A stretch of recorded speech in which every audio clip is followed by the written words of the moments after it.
करीब 3.5 महीने के इंतजार के बाद भारत के लिए राहत भरी खबर सामने आई है। ईरान और अमेरिका के बीच हुए शांति समझौते का असर अब सीधे भारत के ऊर्जा सेक्टर पर दिखने लगा है। हॉर्मुज स्ट्रेट से गुजरकर पहला एलएनजी टैंकर भारत सुरक्षित पहुंच गया है।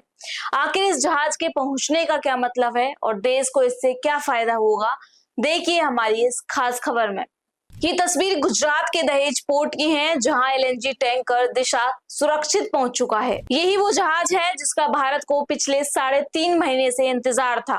टैंकर अपने साथ 62,370 metric tonne liquefied natural gas यानी एलएनजी लेकर आया है।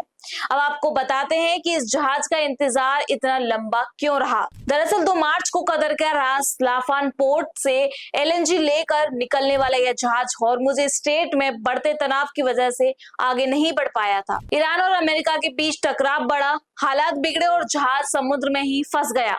लेकिन फिर कहानी में बड़ा मोड़ आया। अमेरिका और ईरान के बीच शांति समझौता हुआ, तनाव कम हुआ और हॉर्मुज का रास्ता फिर से खुल गया।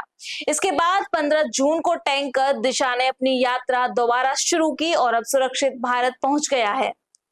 यानी साफ है कि अब भारत के ऊर्जा सेक्टर को बड़ी राहत मिलने वाली है, क्योंकि भारत अपनी प्राकृतिक गैस की जरूरत का करीब आधा हिस्सा आयात करता है और इसमें भी करीब 65% एलएनजी कतर जैसे खाड़ी देशों से आती है, जो हॉर्मुज के रास्ते ही भारत पहुंचती है। यही वजह है कि जब हॉर्मुज का रास्ता बंद हुआ तो ऊर्जा आपूर्ति को लेकर चिंता बढ़ गई थी। लेकिन अब टैंकर दिशा के पहुंचने के बाद सप्लाई सामान्य होने की उम्मीद है। विशेषज्ञ मान रहे हैं कि इससे गैस की उपलब्धता बेहतर होगी और भारत को भी राहत मिलेगी। सबसे खास बात यह है कि अमेरिका ईरान समझौते के बाद हॉर्मुज स्ट्रेट पार कर भारत पहुंचने वाला यह पहला एलएनजी टैंकर है। यानी दिशा सिर्फ एक जहाज नहीं, बल्कि भारत के लिए ऊर्जा सुरक्षा की नई उम्मीद भी दहेज पोर्ट तक पहुंच चुकी है।